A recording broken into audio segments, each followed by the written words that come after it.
Okay, so here's a problem. There's a big problem here. The problem is, it's true.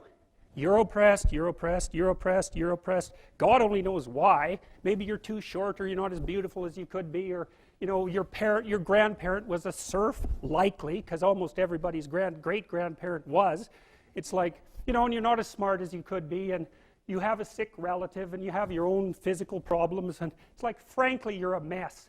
And you're oppressed in every possible way, including your ancestry and your biology, and the entire sum of human history has conspired to produce victimized you with all your individual pathological problems. It's like, yes, true. Okay, but the problem is that it is true. And so if you take the oppressed, you have to fractionate them and fractionate them. It's like, you're a woman. Yeah, okay, well, I'm a black woman. Well, I'm a black woman who has 2 children. Well, I'm a black woman who has 2 children, and one of them isn't very healthy. And then, well, I'm a Hispanic woman, and I have a genius son who doesn't have any money so that he can't go to university. And, you know, I had a hell of a time getting across the border, and it was really hard on me to get my citizenship. My husband is an alcoholic brute. It's like, well, yeah, that sucks too. And so, well, so let's fix all your oppression. And we'll take every single thing into account, and then we'll fix yours too. We'll take every single thing into account. It's like, no, you won't, because you can't. You can't. It is technically impossible. First of all, you can't even list all the ways that you're oppressed. Second, how are you going to weight them? Third, who's going to decide? And that's the bloody thing. Who's going to decide? That's the thing.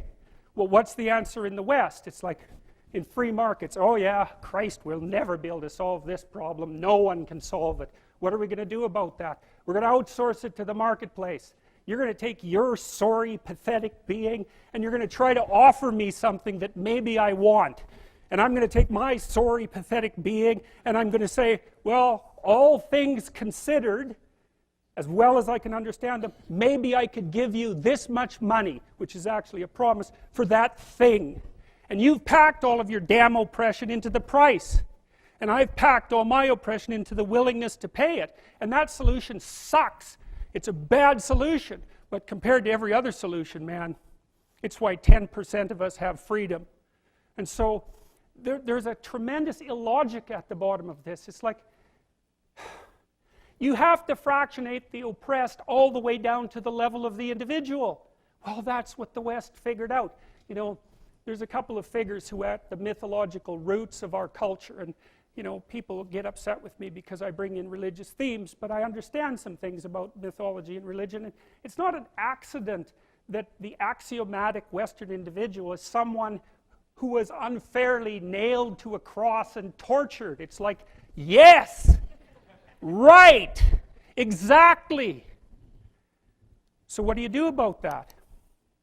Well, I thought about that for a long time too. It's like, well, you don't get together in a damn mob, because all that does is allow you to be as horrible as you could possibly imagine and suffer from none of the consequences. That's a bad idea. So how about we don't do that? Well, there's a deep idea in the West too. It's like, pick up your damn suffering and bear it and try to be a good person so you don't make it worse. Well, that's a truth. You know, I read a lot about the terrible things that people have done to each other. You just cannot even imagine it. It's so awful. So you don't want to be someone like that. Now, do you have a reason to be? Yes. You have lots of reasons to be. God, there's reasons to be resentful about your existence. Everyone you know is going to die. You know, you too. And there's going to be a fair bit of pain along the way, and lots of it's going to be unfair. It's like, yeah, no wonder you're resentful. It's like, act it out and see what happens. You make everything you're complaining about infinitely worse. There's this idea that hell is a bottomless pit, and that's because no matter how bad it is, some stupid son of a bitch like you could figure out a way to make it a lot worse. So you think, well, what do you do about that?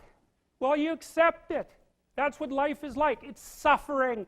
That's what the religious people have always said. Life is suffering. Yes. Well, who wants to admit that? Well, just think about it. Well, so what do you do in the face of that suffering? Try to reduce it. Start with yourself. What good are you? Get yourself together for Christ's sake, so that when your father dies, you're not whining away in a corner, and you can help plan the funeral, and you can stand up solidly so that people can rely on you. That's better. Don't be a damn victim. Of course you're a victim. Jesus, obviously.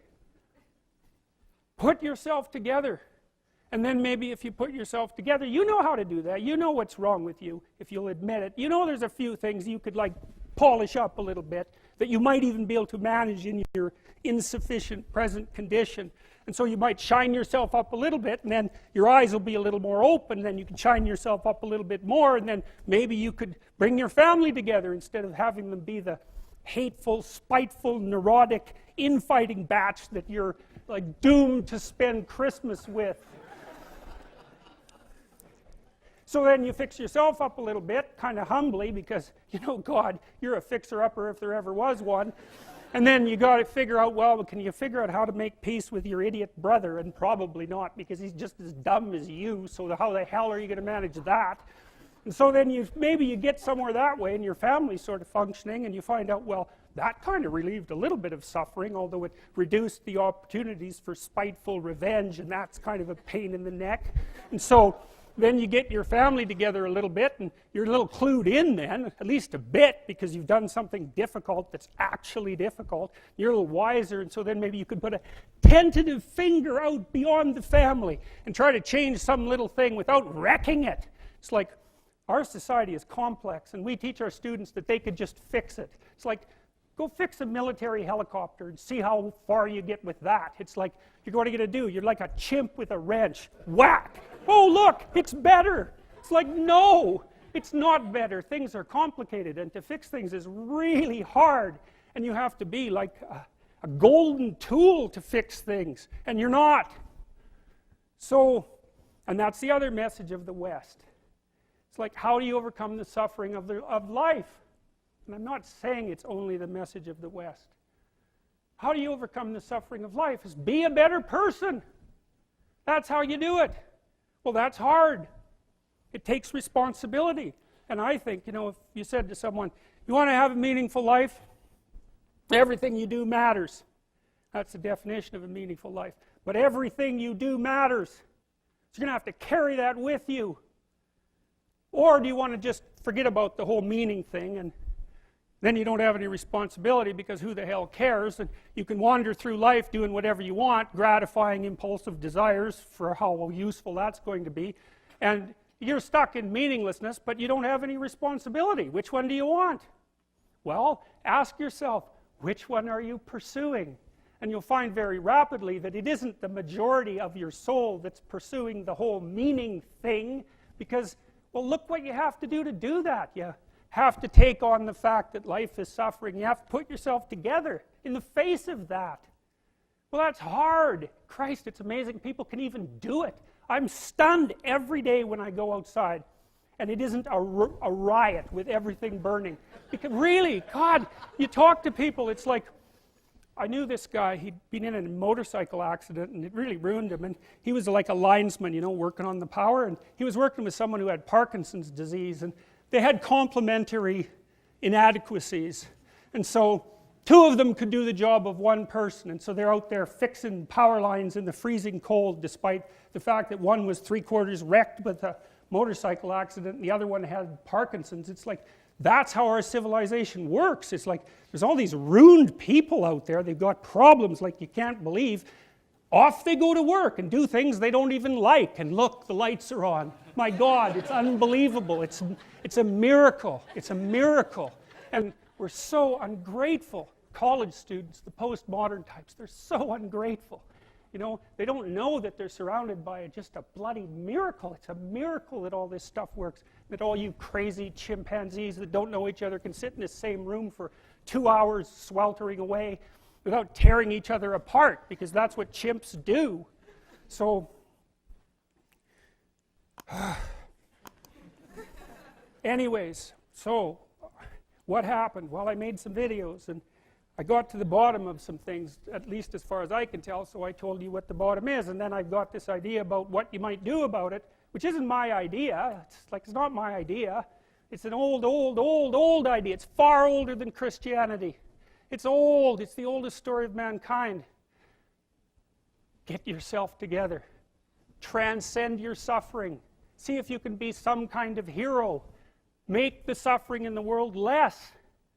Well, that's the way forward, as far as I can tell, if there is any way forward. And that's what's under assault by the postmodernists. So look out, because they know exactly what they're doing, and they know exactly why they're doing it. And that's what it looks like to me.